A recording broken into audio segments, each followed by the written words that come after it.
Imagina acordar e o Congresso não existir mais. Sem deputado, sem Senado, sem controle. Ditadura? Não. Brasil, 1930. Eu sou Augusto Silva, professor de História, e esse é o Viagens na História. Agora deixa eu falar com você um negócio meio estranho. Mais de 90% de quem assiste o canal não é inscrito. Ou seja, você está assistindo, está aprendendo e ainda não se inscreveu.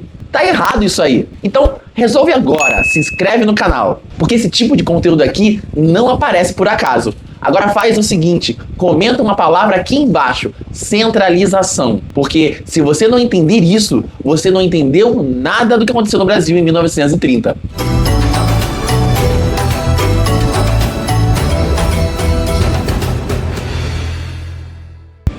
Para entender o que acontece em 1930, você precisa olhar com calma para o Brasil que existia antes. O Brasil vivia a chamada República Velha. Na teoria, uma democracia. Na prática, uma democracia que já vinha com resultado meio combinado. Se você viu o vídeo sobre o voto de cabresto aqui no canal, você já entendeu como esse sistema funcionava. O eleitor até votava, mas quem controlava o voto eram os coronéis. Era um sistema baseado em influência e pressão. E muitas vezes em fraude mesmo. E o poder ficava concentrado na mão de poucas oligarquias, principalmente as de São Paulo e Minas Gerais. Uma alternância de poder que era quase um revezamento combinado. Só que esse sistema, que parecia estável, começou a dar sinais claros de desgaste. A crise de 1929 derruba o preço do café. E o café era a base da economia brasileira. Como consequência disso, quando o café entra em crise, o país inteiro sente. As elites começam a divergir. Os grupos políticos deixam de jogar juntos e as tensões aumentam. E tem um detalhe importante. Quando um sistema político depende de acordos entre poucos, ele funciona até o momento que esses poucos param de concordar. E foi exatamente isso que aconteceu. O Brasil não estava só em crise econômica, estava entrando em crise política.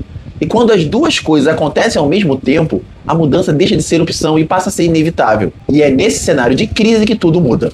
Em 1930, o Brasil deixa de viver só uma disputa política e entra em ruptura. A eleição daquele ano já vinha carregada de tensão. De um lado, o candidato apoiado pelo governo, representando a continuidade da República Velha. Do outro, uma aliança de forças políticas descontentes. Elites dissidentes, setores militares, grupos que já não aceitavam mais o sistema fechado. E não era só uma disputa por poder, era uma disputa sobre o próprio modelo de país. Quando o resultado da eleição sai, a crise não se resolve, ela se aprofunda. Denúncias de fraude, tensões regionais, acusações políticas. E o que poderia ter sido mais uma eleição contestada, vira um movimento armado. O presidente Washington Luiz é deposto pelos militares. Uma junta militar assume o comando por alguns dias, mas a pressão popular e a política é clara. Eles entregam o poder para quem liderava o movimento no Sul. E é nesse momento que Getúlio Vargas surge, não como presidente eleito pelo voto direto, mas como um líder de um movimento que se apresenta como a única solução. E o discurso era poderoso: modernizar o Brasil, acabar com as fraudes, superar a política das oligarquias, criar um novo tipo de Estado. Era basicamente a promessa de reorganizar o país inteiro. E depois de tudo que o Brasil vinha vivendo, isso soava muito conveniente. Porque quando o sistema entra em crise, a promessa de mudança ganha força. E quanto maior a crise, maior o espaço para quem promete resolver tudo. Só que tem um detalhe que muita gente não percebe naquele momento.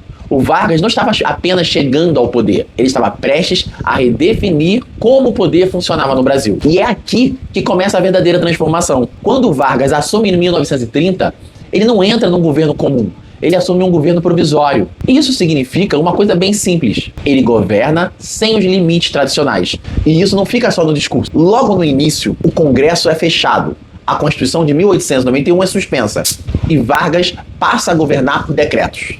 Mas a pergunta importante é: o que ele faz com esse poder? Primeiro, ele reorganiza o poder político nos estados. Os governadores são retirados e entram os interventores, ou seja, o poder deixa de ser regional e passa a responder diretamente ao governo central. Mas não para por aí. Vargas começa a reorganizar o próprio Estado brasileiro, cria novos ministérios, fortalece a atuação do governo federal e amplia o controle sobre decisões políticas e administrativas. O Estado passa a ser mais presente e talvez uma das mudanças mais importantes acontece na área do trabalho. Vargas cria o Ministério do Trabalho, Começa a regular as relações entre patrões e trabalhadores, organiza sindicatos e tenta mediar conflitos sociais. O Estado começa a entrar em áreas que antes não eram reguladas. Mas junto com isso vem o controle. Os sindicatos passam a depender do Estado. As decisões políticas ficam concentradas e o espaço de oposição é reduzido. O governo não só organiza, ele também controla. E tem outro ponto fundamental. O Brasil ainda estava lidando com a crise de 29 e o governo passa a intervir na economia, controla a produção do café, compra estoques e tenta estabilizar os preços, até queimando café para segurar o mercado. Então, olha o que está acontecendo aqui. O governo sem Congresso, sem Constituição, que centraliza o poder político, reorganiza o Estado, interfere na economia e regula a sociedade. Isso não é só governar, isso é redesenhar o país. E tudo isso gira em torno de uma ideia: centralização. Não só do poder, mas das decisões, das instituições e da própria vida política do país. Só que essa transformação, ela não acontece sem reação. E em 1932, essa tensão explode. Toda essa centralização começa a gerar reação, mas não é uma reação qualquer. É uma reação organizada. Ela vem principalmente de São Paulo. E para entender isso, a gente precisa olhar para as causas. Durante a República Velha, São Paulo era um dos centros do poder político. Mas com a chegada do Vargas, isso muda.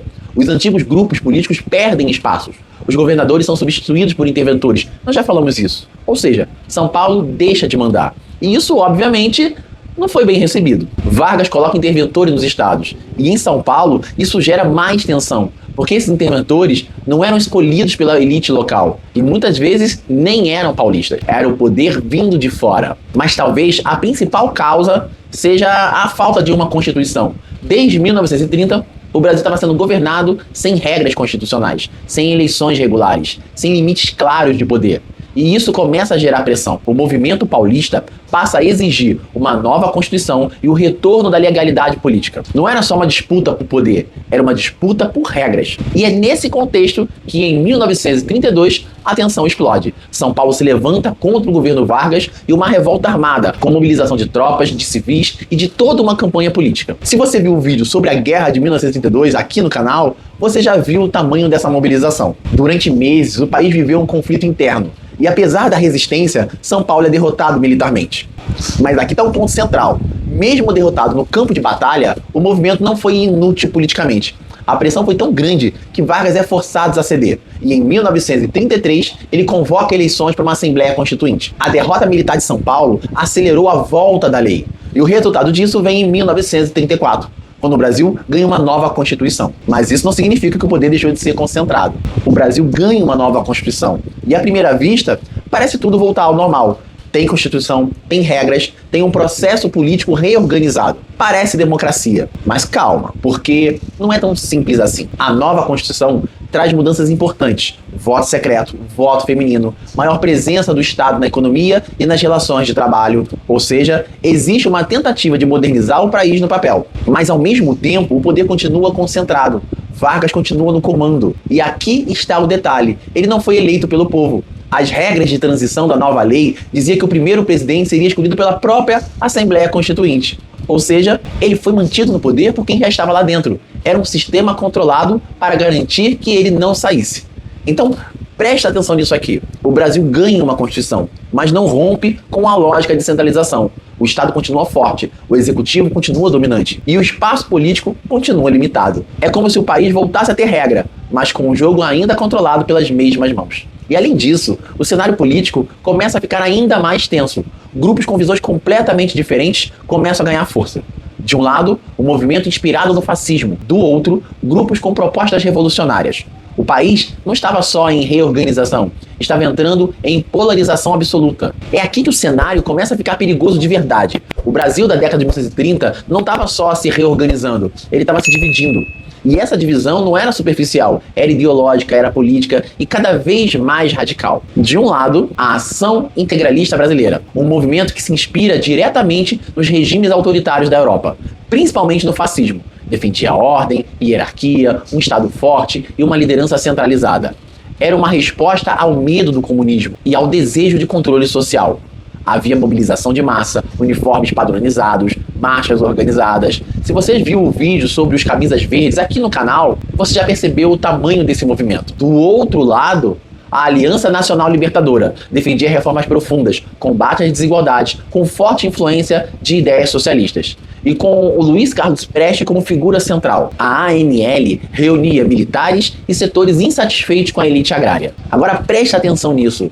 Não são só dois grupos com opiniões diferentes, são dois projetos de país completamente incompatíveis. E em 1935, essa tensão atinge o ponto crítico.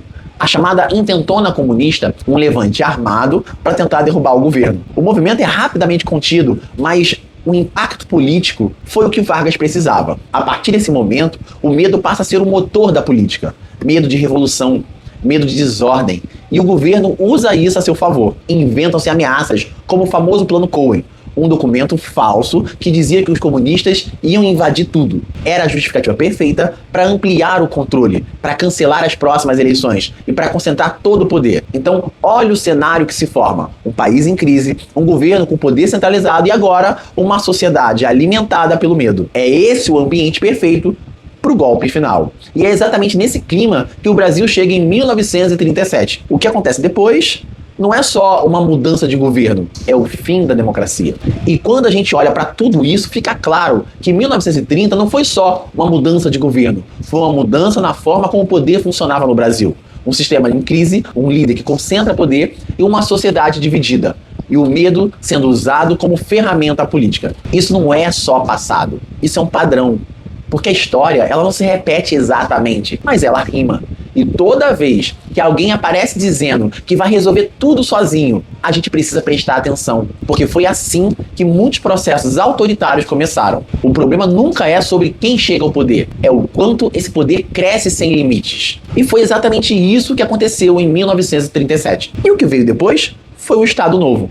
Mas isso é assunto para o nosso próximo vídeo. Se você chegou até aqui, se inscreve no canal, porque essa história ainda não acabou e o próximo capítulo vai ser ainda mais pesado. E se esse vídeo te ajudou, clica no botão Valeu Demais aqui embaixo, é uma forma direta de apoiar o canal e ajudar esse projeto a continuar. Valeu, viajante, até a próxima viagem. Tchau, tchau!